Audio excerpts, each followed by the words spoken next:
Many people are familiar with World Youth Day. It's an immensely popular international event that makes a splash across mainstream media.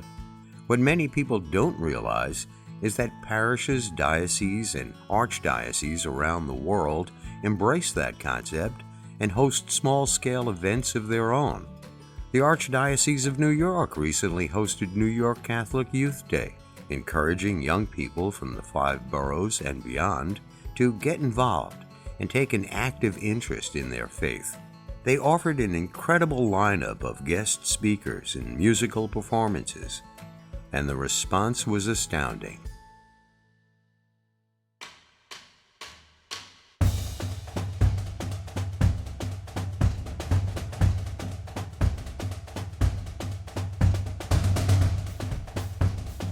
But it's so cool to see so many young people come together for the glorification of God.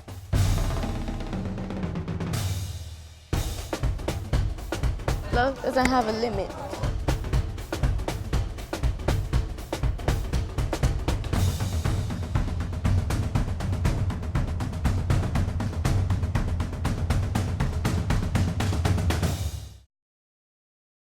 I came last year by myself without a group, and I enjoyed it so much, just the experience of the speakers, the musicians, the people, the kids here, full of life in them. They're happy. They're glad to be here. That's why I think that they come back so much. I think it's so important that we need to work with our young people and build ministry around the young people in the lives and change the lives of many people and get them closer to God.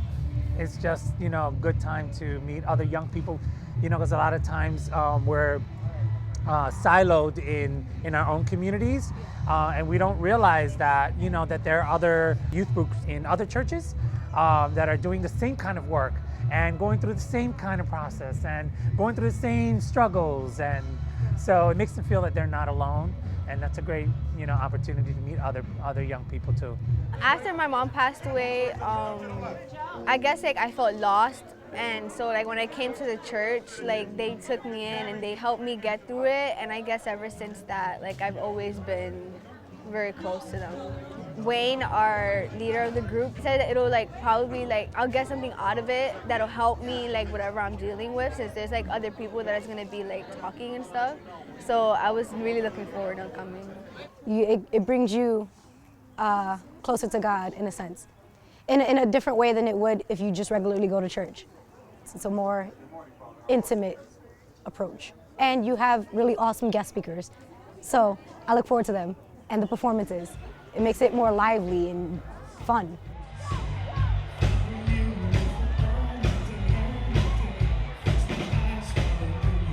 That's why we're here, young church. It's not just because it's great to hang out, but it's because we believe when we gather and we allow God in, He is going to change us. I don't know what's going on in your life. I don't know what kind of crud you have going on in your life. I don't know what areas that right now you're struggling with, but I do know this, you're struggling. I do know this, Father Joe's struggling, and I'm struggling. It says in Romans, we all fall short of the glory of God. We all sin. We all mess up. It takes courage to witness that, to make it right with God and to allow that mercy to flow back in. Jesus Christ came into the world to transform you. Jesus Christ came into the world to change your life, to meet you and to take you from where you are into where He wants you to be. I'm traveling with our fellow preparinarians, as we call ourselves. Preparing for the priesthood if it's, what God has called us to. And it's just about God's will being done. It's all about, it teaches you to be obedient, first of all, because obedience is very important. Well, I've been discerning the priesthood. My brother had considered it for a while. He's younger than me, but when he was in 2nd grade, he was considering it. So I always thought he would be a priest. But then last year, it was actually in March. I was washing a car, and all of a sudden it popped into my head, you should be a priest. At first I was like, what the heck? Where is that coming from? But I was kind of startled at first, and then I really thought about it, and I went to the church and I prayed, and I figured, Well, that's not really that surprising. I have a bunch of good people in my life. My parents, they give me a strong foundation. I'm the oldest of 9 siblings, and I have really great priests in my parish that have really affected me. So it's not that big of a surprise, really, that I feel this call. And so I've been praying about it. It went away a little bit, and then I was on a mission trip, and it really came back. And I think a big thing of it was we were talking about how we could share our gifts with the world. And I think that maybe my call is to be a priest, because I can really share my gifts with the people that way and bring them closer to God. And so my youth group leader actually said that the program was a really good tool to really discern and hear God's call. And so I decided to try to take advantage of it for a weekend. This is a great event to happen at a church at least once a year, and it's very special. And something like this that Catholics should at least experience, right? To get a feel of what the church is all about. 2 years ago, I came to this event and I was just looking to, go somewhere. And I didn't expect, meeting with the director of vocations. It just happened. And I told them I wanted to become a priest. It was like a unbelievable experience. Christ called me, and with the free will that he's given me, I answered.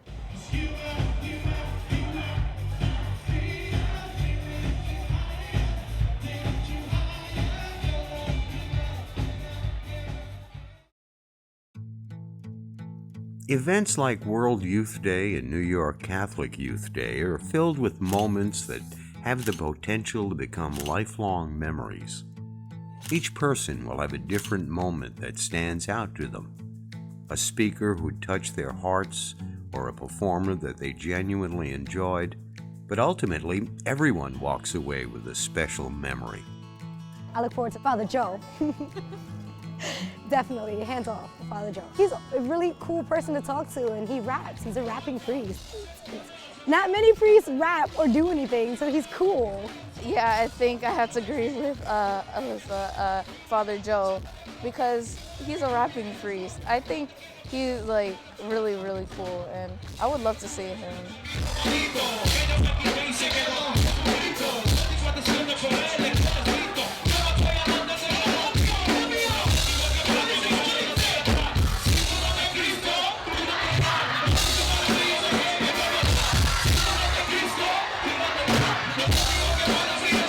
I love it when they're singing and they're just praising God, and I just love the feeling of with God inside me. I think the moment that touched us in particular, or touched me, was the reflection.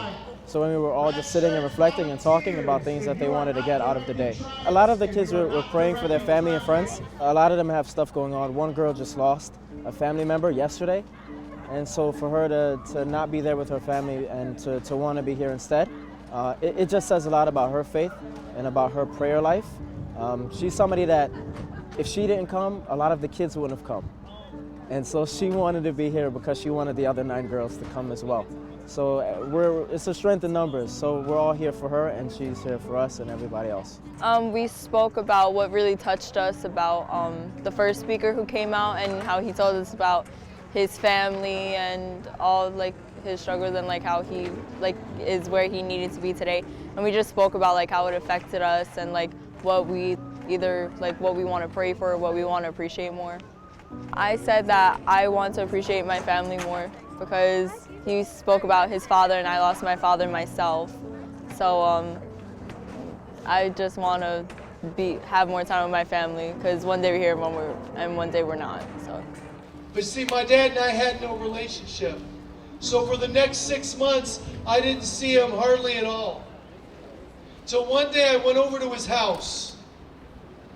My mom was gone, it was just him. By now he was in a motorized wheelchair. And as soon as I walked in the house, I saw him, we made eye contact. As soon as he saw me, he went like this. I said, "Hey, you saw me come in, what are you doing?" And I walked around to where he was at, and I saw something I had never seen before. My very proud, strong dad crying. And the disease was so cruel, he couldn't lift his arms anymore to wipe the tears away. So I grabbed a Kleenex and I wiped up his eyes. I said, Dad, what's going on? He said, I can't comb my hair. All right? I can't comb my hair. I can't brush my teeth. I can't feed myself. He looked at me and he said, Bob, I am worthless. And I said, Dad, come on, you are not worthless. And his eyes welled up and he said, Bob, I got to tell you something. Whatever you were so angry about with me, whatever I did to you, I am sorry. And it was like these blinders fell off and I realized what a jerk I had been so many years to my dad. He had done nothing except try to love me. In a time I was pushing away, he was trying to pull me back. My dad wasn't trying to be embarrassing. My dad just loved me so much. My dad didn't live for a year with Lou Gehrig's disease. My dad lived for 7 years with Lou Gehrig's disease. Is that awesome? I related to one of his story when he spoke about his dad, saying that he didn't have a close relationship to his dad, and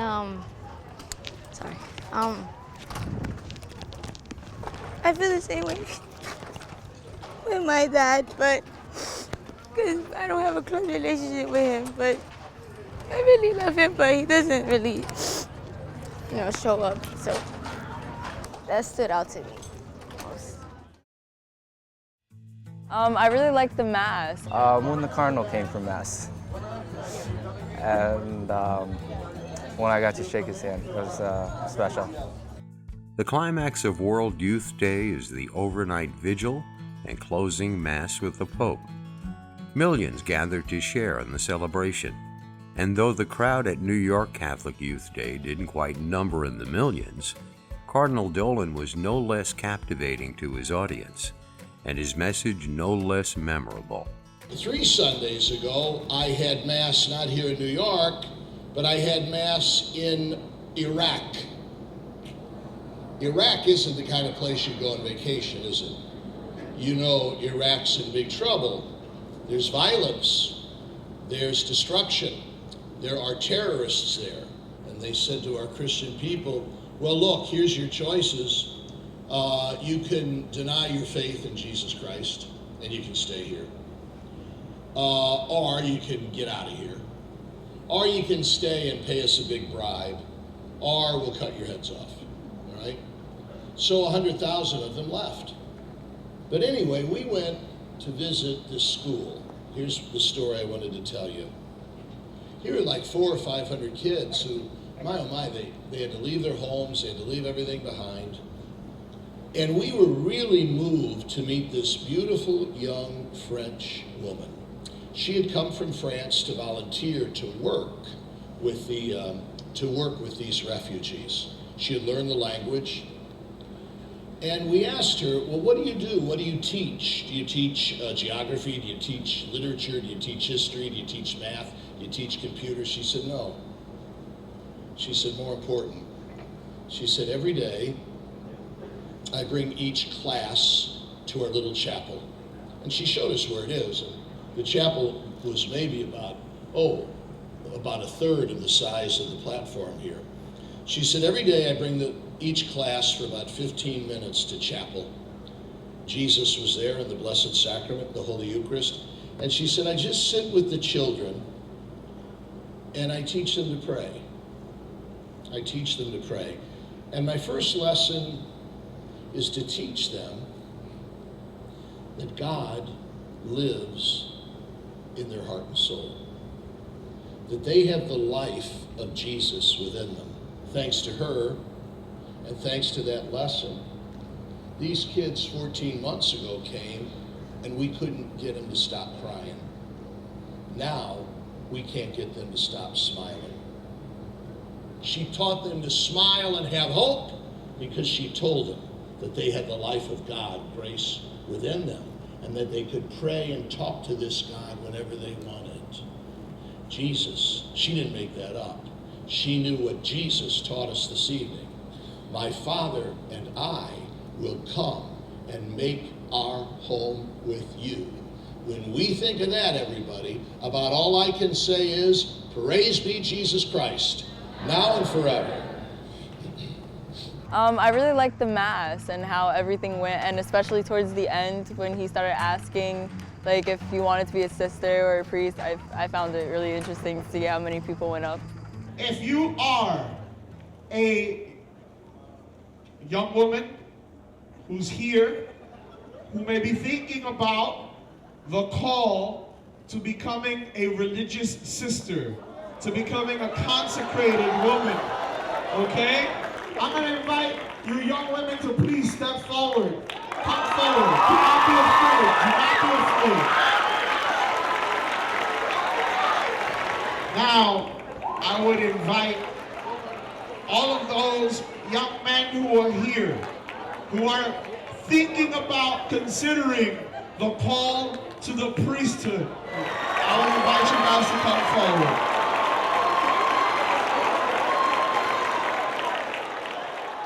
I think the moment that touched us in particular was the altar call, when people came up and just took that leap of faith in saying that this is something that they want to do. Something that was great was to see this one girl who sat in front of me. She came back in tears. And her friends just kind of embraced her and let her know that it was going to be okay. And the altar call, for those who are not Catholic, to me was like probably one of the dopest, best parts of the entire event. So. Thank you, Heavenly Father, for sending these wonderful young people to us today. They're close to you already. You love them very much. They love you. They're thinking about even getting closer to you by becoming united with Jesus in his church through baptism and confirmation and First Holy Communion. We hope they do, because we need them and we want them within the family of the church. Guide them and strengthen them through Christ our Lord. Amen. Amen. Hallelujah. There we go.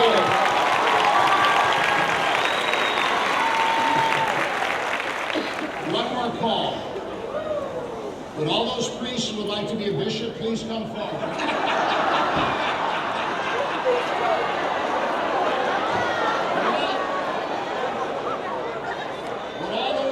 Who'd like to be a cardinal, please come forward.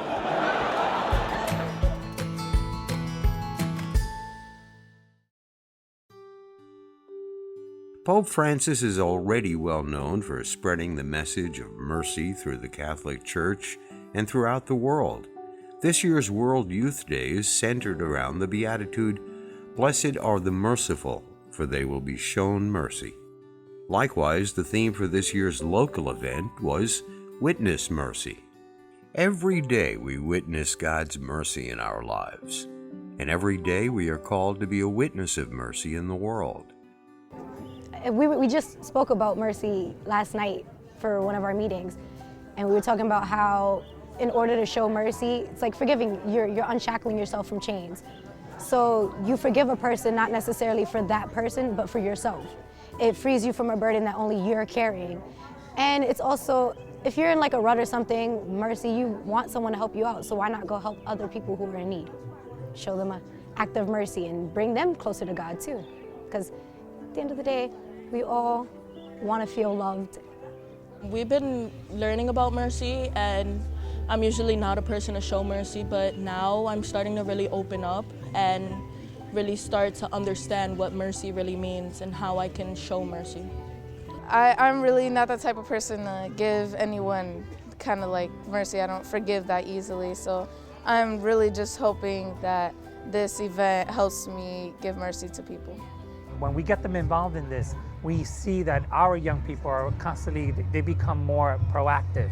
And that's the idea, is to get them to become more proactive in doing community service work and what that means. And and this is just a great way to release. With the young people, it's really just kind of sparking them, igniting them, and making them feel a part of the church. I know when I was young, I felt like the church, even when I started going on retreats, it's like the church is over there and my daily life was over here. So to really kind of connect them and make them feel like, no, Jesus is everywhere, the church is really relevant and a part of their lives.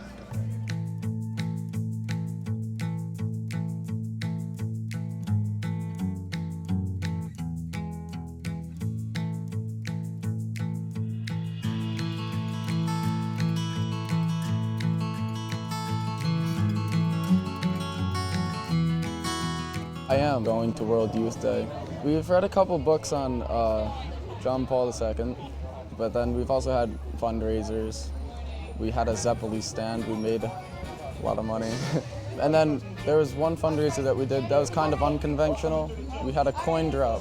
So we stood outside and we just asked people to drop their extra change off, and the people were so generous. We raised over $3,000 that way. I'm really excited. We're gonna be visiting Poland and like touring around there a little bit too. So it should be a really cool experience. I think here, it is on a smaller scale. World Youth Day should attract about over 1 million people. This isn't 1 million per se, but it is a good amount of people, and they're all here for the same purpose. I think a lot of people should come. It's really nice, and I liked it. Looking forward to next year, looking forward to seeing this thing growing, and looking forward to people actually going back to their homes and actually doing something. Because a lot of times we talk about it, a lot of times we maybe experience that moment, but when push comes to shove, we kind of let it go. And so I'm hoping that there really is that when we leave here today.